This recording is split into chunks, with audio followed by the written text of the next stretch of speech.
3, 2, 1. Yeah. Ladies and gentlemen, welcome to another episode on the Long with FVR. Today we have a special guest, Fabian. Hello, hi. Nice to meet you. So, thank you for coming. Today is December 25th, 2021. It's Christmas Day. Many people celebrate this, but we wanted to confirm the multiverse when Fabian is talking with Fabian at Malaysia, at the Asia School of Business in collaboration with MIT here in Kuala Lumpur. So, how you feel? Yeah, it's great, man. Nice to meet you. Yeah. We've been in class, we share the same names, so really cool to Exactly. meet. Yeah. That's true. We have right now in the background Rishab taking pictures, and most of you are going to be watching this later today. Some of you are going to see this on the WhatsApp group or something. But first and foremost, how was your journey? Where were you before to come here? So I majored in psychology and journalism, studied here locally, and then I did recruiting for a couple of years. So a lot of my clients, when I spoke to them, they were like having a lot of preferences for candidates coming from a startup background because of their ability to wear multiple hats, deal with ambiguity. So I wanted to get that exposure. So I started applying for jobs, and then I got a role in Foodpanda as a sales rep.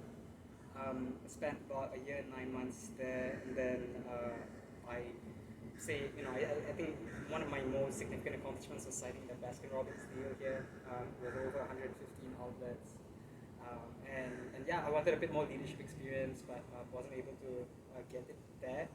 And then I was approached to join a buy now pay later company called Pula. I took it, and then I lost my job on the 24th of August, and then on it was essentially the second day of the semester, and then I spent 6 weeks attending interviews with 39 different companies and roles, and now I am a business development manager, the business development manager in ZenPay. What we do is we facilitate cross-border transactions for local alternative payment methods. So our rates are much better than Visa and Master, right? Like Visa and Master would typically charge you 2.5 to 3% plus FX charges. Ours is just 1.99% flat, and we are able to support risk.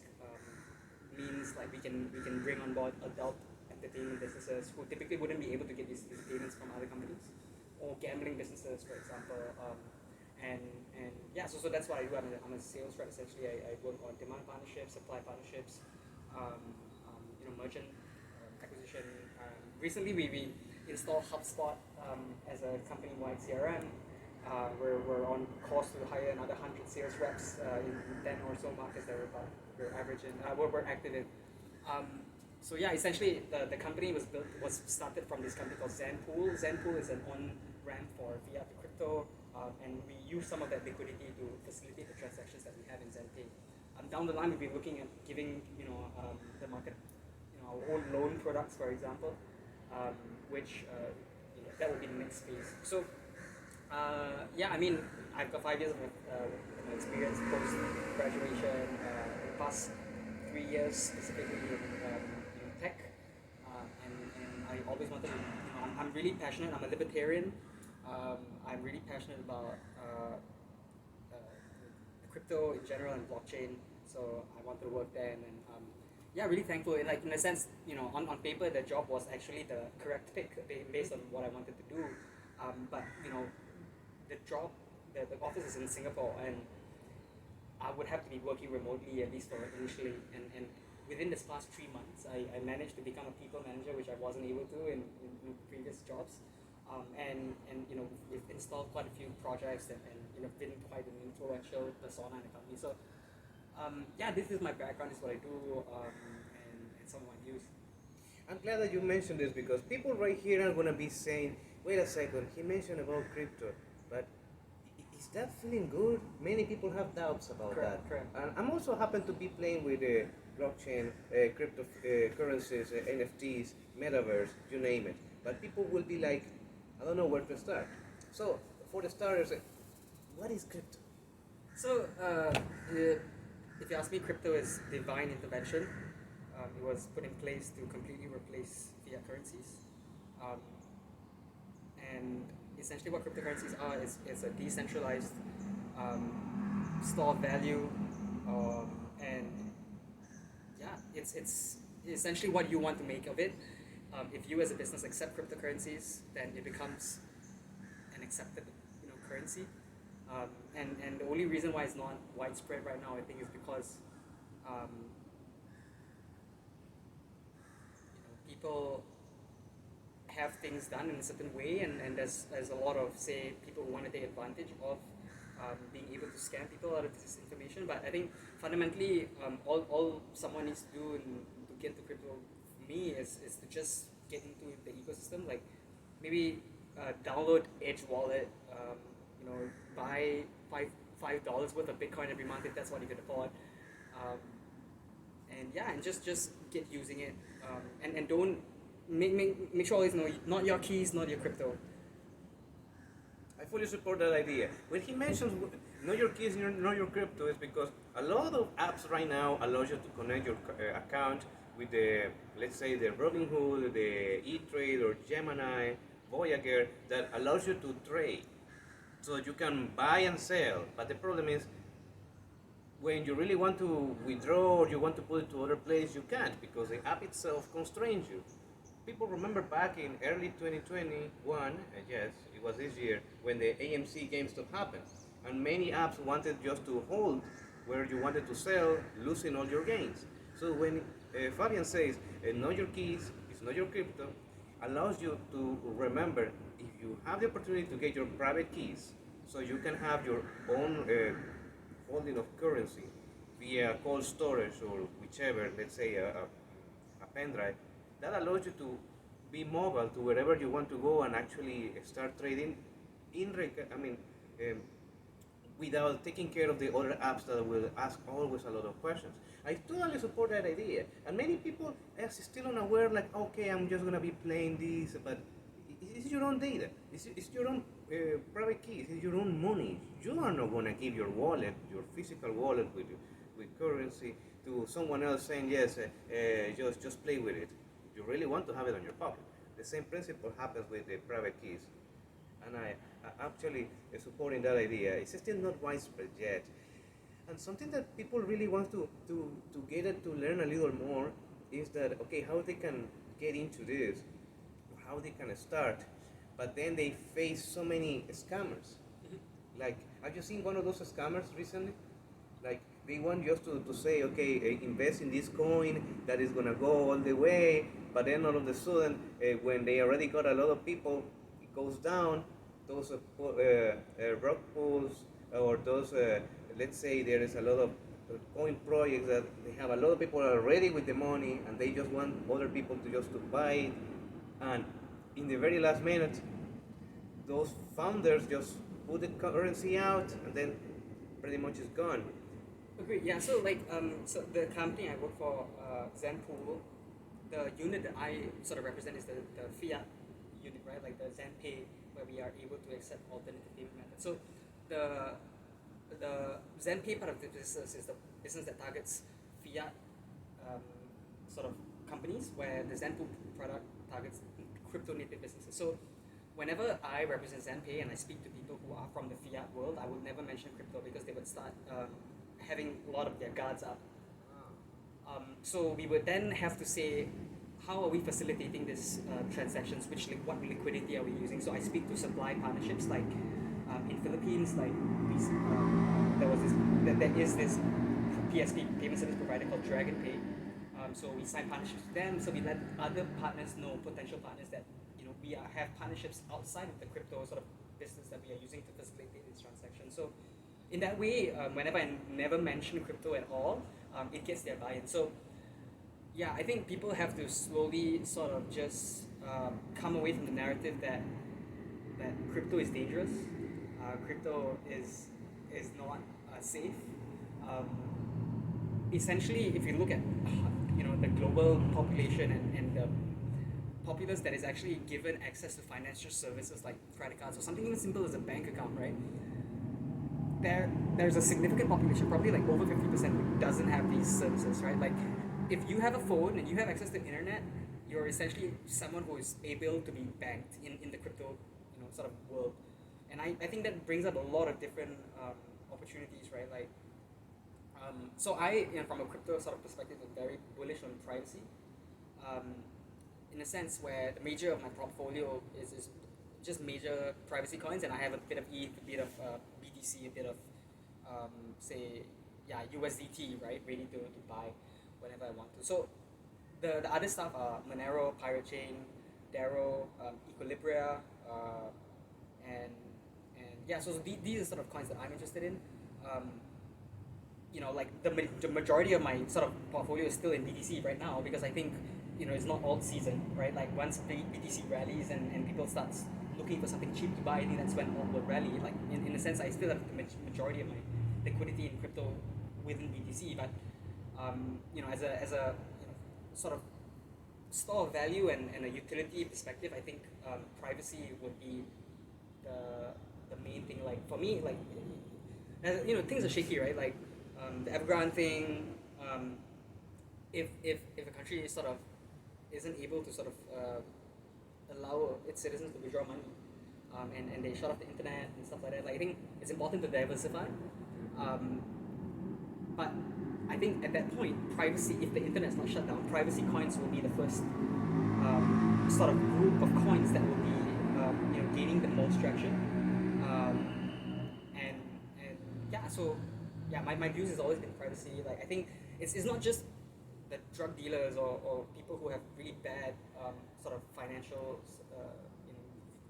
place in society that use it. It's actually for the squeaky clean people also. So, for example, if today I went on, say, I bought Bitcoin on local Bitcoins, right?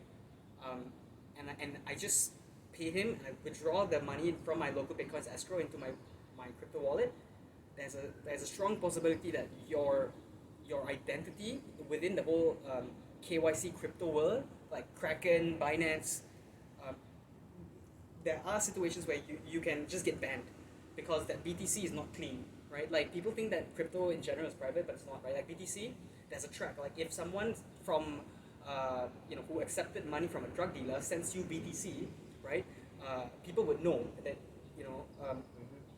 and because of that, all these Binance will send Kraken and message, and you will just lose everything. So when you think of situations like this, people who are clean as fuck still need it as well. So like if for example today, a lot of the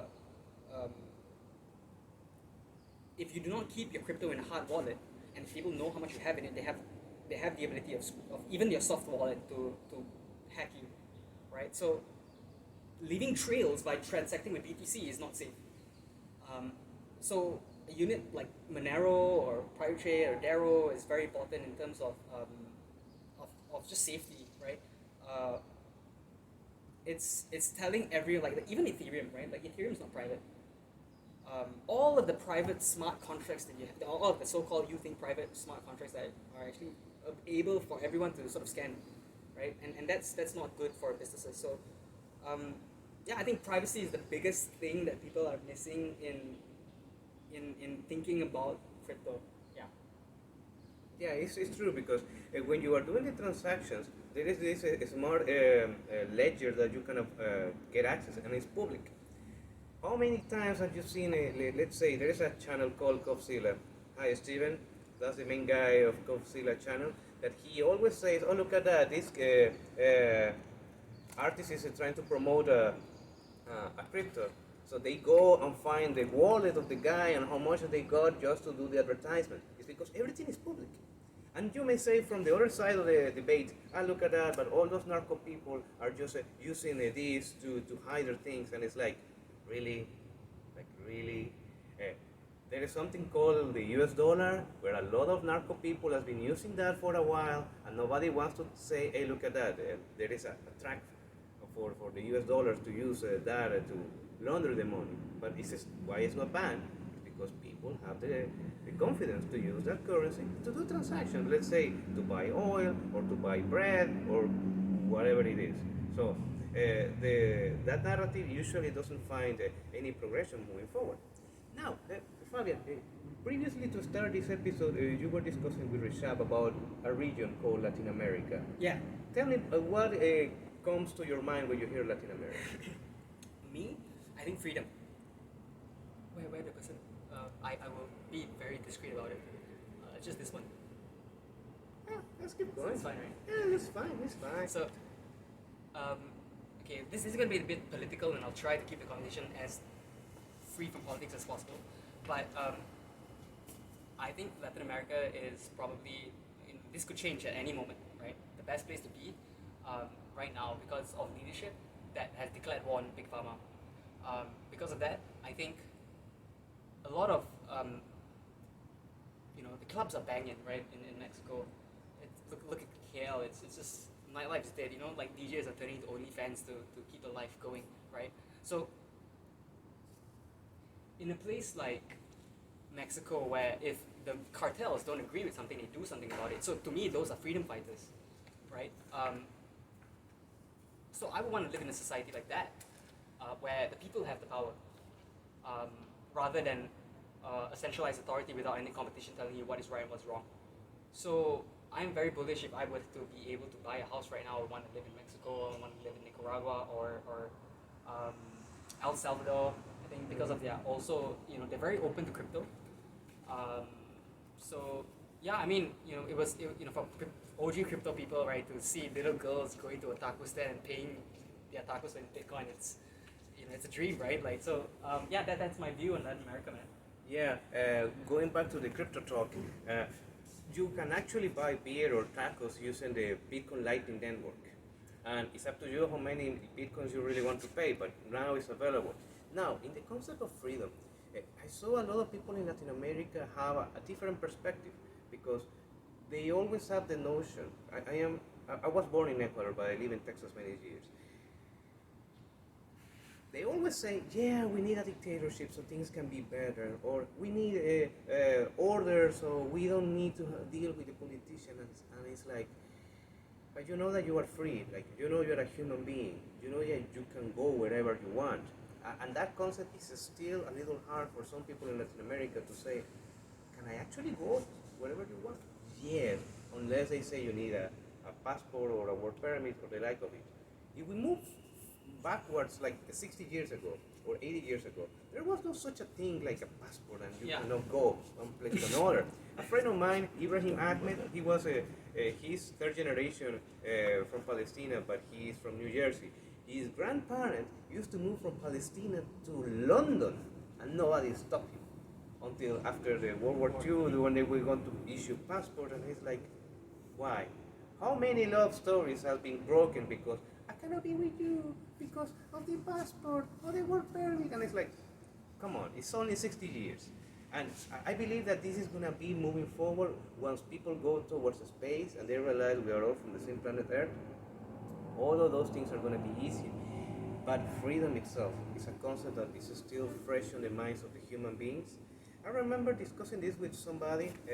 She mentioned that, yeah, but democracy experiments were done in a while, like back in Iran or the Persia thing. And it's like, well, but that was so many years ago. People live in democracy, but that doesn't mean they have freedom. The opportunity that you can choose to do it your own way is really important. Now, with freedom also comes the responsibility. And a lot of people in Mexico or Nicaragua or El Salvador, they have to face what is called security. Now, not so many people actually face that thing. And number three, if you want to buy real estate, you also need to be aware of the taxes, because then you will have the government knocking the door saying, hey, you need to owe this tax, or if you are from other place, hey, you need to do this. Oh, yeah, thank you, sir. I'll do that. And you need to pay these taxes, or you need to owe the local government. So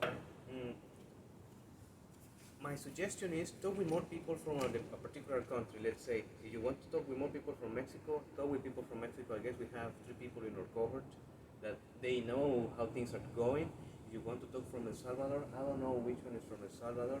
I know somebody from Chile. We can see the Chile flag right there behind you.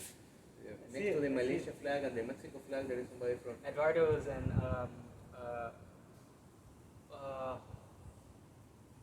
Rodrigo. Uh-huh. Yeah, right? Yes, that's true. So you can talk with them to discuss what has been going on. And interesting enough, when you mentioned that Latin America is a region, when I talk with Latino people, they told me that Southeast Asia is a region. So I guess it is like a crossover going on. So yeah, I mean, like I think emerging markets like Asia has a lot of potential as well. It's just for me, I don't see like Thailand having a lot of say will in doing things their own way. Um, in in in Mexico or in those countries is because of the way, for me personally, it's just because of leadership's call on certain things like you were saying passports, right? Like which I fundamentally don't want my child thinking it's normal to be identified that way. That's my main driver. Like I think in terms of business, yeah, China economy, Southeast Asia, great place to be, but philosophically, I probably wouldn't align with them. So yeah, I mean, I'm speaking to a lot of like even Andreas, right? Our batch, like he, wants to sort of work in the States. Like I think, things are changing. Right? Like, you can see now Mexico are like sort of closing down how many people can enter because there's so many people. Like back in the day, we were thinking like Mexico's we want to build a wall to hide from the Latin American people that come into America, but what they, what it's looking like, it's we built it so that they couldn't go out. So yeah, I mean, it's normal. If you think to my dad, he would also have a lot of views towards large corporations and their identity and their prestige. And I think, especially now, since we're moving to a day and age where the younger people start having a lot more, maybe authority in doing things their own way, and the sort of philosophy that the boomers had is sort of, say, going away. And yeah, I think there will come a time potentially where, I mean, my ideal world is where, we use crypto, there isn't a government, and everyone is part of a society that drives it by its own right. Like in the neighborhood that I live in, if the security guard doesn't do a good job, we will sort of replace them. And we can do this for everything, like banking, security, schools, everything. Like, and there wouldn't be. This is the alternative to a governmental institution. You decentralize everything and actually let the market do its thing. So, I think when that situation arises, when people sort of lose the view that the West has all of the sort of strength in prestige and in business and everything, that the countries that have that leadership that are doing stuff like what Brazil and Mexico are doing are the ones that would be in the forefront. Yeah, I mean, like in terms of economy, I guess China would be a huge economy as well. But yeah, I'm someone who I don't like the system in the sense that they sort of boil you down into a patriotic belief, right? Like, I'm Malaysian. Like, there's always got to be this part of me that wants to come back and do good for Malaysia. I have so much more in common with you, and I've just met him, right? Than my my family, who I was from birth to now, my neighbors. So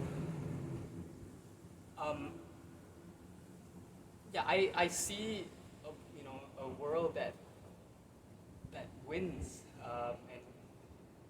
and these sort of currencies become normal, and the way things are changes. So yeah, I think people are still holding a lot of beliefs that are from our parents, for example, but yeah, I think it will change. I think people will start realizing the power that we have. Yeah, It's true. And you mentioned something very important about the West. If we move again 60 years ago, there was no internet, there was no like a long distance call, or maybe few really had it, but it was not mainstream. And everybody was watching how USA was always hard to get, and because it was really physically hard to get. You had to travel many hours, there were not so many connections, and it was in the middle of two bodies of water, like the Atlantic and the Pacific Ocean. Now that we have internet, now the distances are closer, and to the point that when we discuss about crypto, Web3, and the like of it, people who has been in the historical echelon were like, no, you should not go there. Why? Because now, which is easier to access with the internet, now you don't actually go there to see what is going on. You can actually see it and almost feel it to get the innovation. So then the next battlefront will be like intellectual property, the regulation of the So fiat. yeah, on this point, Keep going. right? So here's one thing that we are always being subject to: is big tech, Silicon Valley. They have the data, right?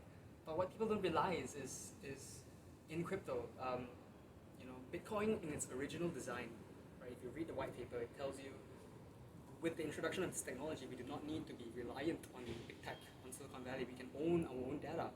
Companies don't have to go to venture capital firms. They can just build on the BSV chain. And when entrepreneurs realize this and really utilize it, I think then we will see a true decentralized, censorship-resistant multiverse that we can really, take advantage of in this human life form. But at the moment, everything is centralized and it's being subject to a lot of censorship, a lot of governmental initiatives and such. That's true. That's something that people is still trying to see. Okay, how they can recognize censorship. Let's do this a small experiment. When you see a society that they are always claiming about their freedoms, it's because they already have freedoms. Because you are aware that you have those. The very important thing. Because a society that is not aware that they have freedoms is that one that actually lacks freedoms. And maybe that's a better quote right there on the internet. But the self-awareness allows you to realize, okay, there are things that you can do, and there are certain things that can be fixed. And in the meantime, people can get together. Censorship itself was always a thing that was in the past, like when there was not so much newspapers, there was only few radios. You can always curate the questions. But now that people have the way to go, let's talk about YouTube or let's talk about Twitter. It's like you cannot post whatever you want because then you're going to be subject of the regulations from the app. I remember people in America were saying like, yeah, the Second Amendment and your freedom of speech. Yes, you have your freedom of speech in the real life. But once you enter into the regulation of the app, then you are subject to what the app is going on. And you should not do censorship like blocking people from the app because that goes both ways. That goes so easily, so with both ways. And the same can happen right now with, let's say, investments in the metaverse or investments from venture capitalists to go back and forth from the real world to the virtual world. It would be very tragic that you want to ban somebody just because of a tweet or just because of something. Because that will be so restrictive and that will be counterproductive to what really society wants to do moving forward. And I want to ask you something because you have been in Malaysia for so long and I've been just very, very short right now. So, what is special about Malaysia? Oh, Malaysia is, it's tropical, it's beautiful, and yeah, I mean, views are great, and yeah, the people are great, yeah, I would say I love Malaysia. It's just perhaps, if we get a bit more freedom in how we want to live and think, that would be best. Yeah, but yeah, apart from that, everything is great. That's really nice to hear because tropical, yes, humid, it's a lot humid, so you better be prepared with a bottle of water. And I guess people can actually walk on the streets like a lot, so that means that you really need a good walking shoes or running shoes just to do the distance. I think in Malaysia a lot of people use cars, so perhaps maybe in if you live in Jalan Ampang where the KLCC area is, you might be sort of walking a lot. But like where I live in the suburbs, yeah, we use cars a lot. So yeah, it's not like a New York, even KL. I think Bukit Bintang, you might see a lot of people walking, but um, yeah, I wouldn't say it's like a hub like New York, like everyone uses a taxi, stuff like that. Yeah. But yeah, it's definitely not as say hustle and bustle like Singapore. People are slightly more laid back here, but yeah, we use cars a lot, and traffic is not ideal. Okay. What about the rains? Because I remember last weekend there was a lot of rains, a lot of inches of water, and it was like I had to use my other walking shoes, like really kind of heavy shoes that are water resistant, so I can go before everything was pouring down. Is rain that intensive? So yeah, I mean, we just had a massive sort of natural disaster, I would call, that was not expected. By main sort of commercial news. It's typically not like that. It's the first I've ever seen. That day it felt like it was not going to stop. We were not affected. Everyone around me, my friends and stuff. But I've seen people lose houses. They were stranded on their rooftops for like days. And yeah, it's a lot to sort of get taken away from, and we don't expect these things. So like I'm a Vaishnav. Philosophically, we do follow the Vedic scriptures, and I think at this moment, what we call is the Kali Yuga, the Dark Ages. And a lot of spiritual people are sort of telling us that we're at the cusp of the end, and into this new era of much more, better times.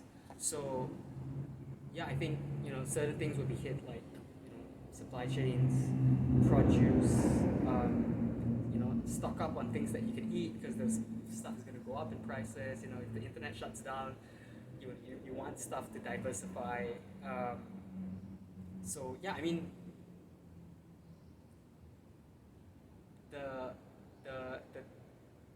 I'm very optimistic, but I think in the short term there's going to be a lot more turmoil, from weather to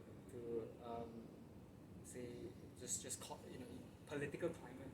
I think it's gonna be a bit of a heat before we actually have nice waters. I'm interested that you mentioned Kali Yuga because people in the West is not very familiar. Only the few people who has been with the Joe Rogan podcast or with, let's say, The Drip, which is another good podcast I recommend, with Amish from Canada and Steven Kovsila from Texas. They also discuss this. There's been something going on about a cycle on how in good times you have very weak people because times are so good, and then when you have really hard times, people toughen up. So they can have again good times, and all of a sudden people start to weaken again. So right now we are compared to previous times.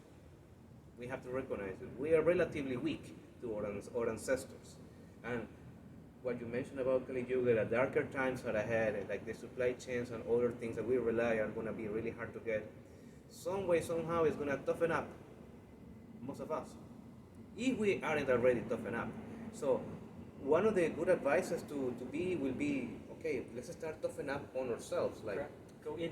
Exactly, go in. Like, at least physically, instead of asking that you're grab, why don't you go and buy your own thing on your own and then you come back? So then you start being physically tough and then psychologically tough, or let's say start reading other things that are not supposed to be from the mainstream, so you can start getting new and diverse ideas. So when the dark times are here, then you realize, oh, okay, I know where to go because I know where to get the light. I guess that would be the idea, right? Yeah. I'm optimistic, and I think I'm not well traveled, right? Like, I would cry myself to sleep if I know that I'm not going to be able to travel to Europe in this lifetime, for example. And with all that's happened and it's happening, I'm still very optimistic that I'll be able to sort of do that. So yeah, I'm really hopeful for crypto, for my children, and I hope that I can manifest the reality I want with the society that aligns with it, and yeah, so I'm very bullish. Yeah, I mean, meditation is very important. I think I personally had a whole episode a bit more younger, right? Like when I thought, this is all bullshit. Like I was 16 and I had a whole derealization episode, and it was like it's sort of rock bottom for me. And I've had many other rock bottoms, right? Like, but that was it for me. Like in terms of sort of realizing things, right? So 7 years ago, I became vegetarian, and yeah, I mean, I do still have vices, right? Like, but I think the answer to everything is not going out and seeking what maybe material gains that you can get, but going in and just realizing that this is all just a test, and the goal is to reunite with absolute consciousness. I'm glad that you mentioned this, because many people in the West that have the possibility to travel around, they want to go other places just to take pictures or have physical experiences, but they don't know themselves. So when a crisis comes, they don't know how to react. And what you mentioned is important. Like, even when you were in a younger age, you realize that, okay, there's a different way to do this. So you can start discovering yourself, and you can know what you like and what you don't like. And that actually shows in the future. Let's say, right now, how many people are in their late 20s or the early 30s, and they still don't know what they like? And it's like, hey, you have been in this planet for so many years. I'm surprised you still don't know what you like. You're supposed to know it. Because the fallacy of being adaptable has a limit. You cannot be so adaptable that you go to the point you don't know what you really want. You should know by now.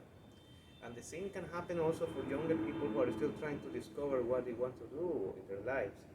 Which leads me to this question. Right now we are December 25, 2021.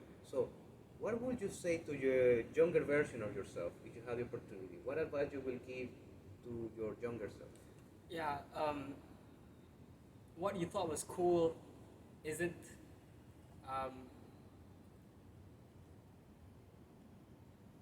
You should have not say idealized the Western society. And yeah, I mean, if you ask me my regrets, I think like I'm not quantitative in my background, and I think that's my biggest weakness in terms of my professional career. And the reason I'm not quantitative is because I went to a private school. My dad's only a government servant, but I went to a private school, and everyone around me was like sons of board executives, and we were speaking English. So I intuitively learned all of the STEM subjects in English. And after primary school, we had to go to a government school. So everything moved to Malay. But at the same time, I was not a healthy person. Because of American TV, I was eating a lot of junk food. I was an obese person. So I wasn't lucky with girls and stuff like that. So at one point where I wanted to sort of be the guy, be cool, have people want to make friends with me. So like I started doing that, but not focusing on like being able to do well and say go to respectable schools and stuff like that, because that was one thing I failed on, and then language was another. So I couldn't intuitively get it. But ASB, man, my quant teacher is from Harvard, his PhD. Like, when you're in your Malaysian government school and the teacher tells you, just give up, and then you have this teacher telling you that, man, like, so it's interesting, right? Like, I would just say, what you thought was cool isn't, and probably just do a bit more reading on what healthy food is, and be ahead of the curve, because your parents doesn't know shit. Yeah, it happens. It happens at times. It's like, remember that your parents are your parents. They are not your friends. They are your parents, okay? So they teach you some stuff so you can go on your way in your life, and you can have friends on your own, because that's very important. Time pass by, and then you will realize, hey, you better get some people around so you can know where to go. and also break those echo chambers, because that's really hard when you always have the same people talking the same thing. It's like, I'm missing something. So let me hear somebody who is not aligned to what I think, to see if I'm missing something, and that really helps. That really helps a lot. That really helps a lot. People will ask me why you choose to come to this part of the region, and so sometimes I ask them, hey, listen, why don't you go to that place? Because there is people who don't go out of their own region, let alone their own country. They live their own lives, and it's like, it's 2021, you can travel, you can do this. And I made this small trip to get skills, because that reminds me of a quote that you got the opportunity to get the chance to acquire skills, go and get them, because that will help you in the long way. And that's what has been going on doing that. And hopefully we see what is gonna lead in this journey. But in the meantime, enjoying it day by day. Fabian, it's been a pleasure to meet you. Yeah. So tell me how they can find you. Do you have Twitter? Do you have Instagram? So if you want to find me, I'm on Twitter, but I post about fantasy football most of the time. I'm FPL_UNTZ, UNTZ. That's the best place to find me. Excellent, Fabian. Thank you so much. Please take care, man, and Merry Christmas. Merry Christmas. See you around.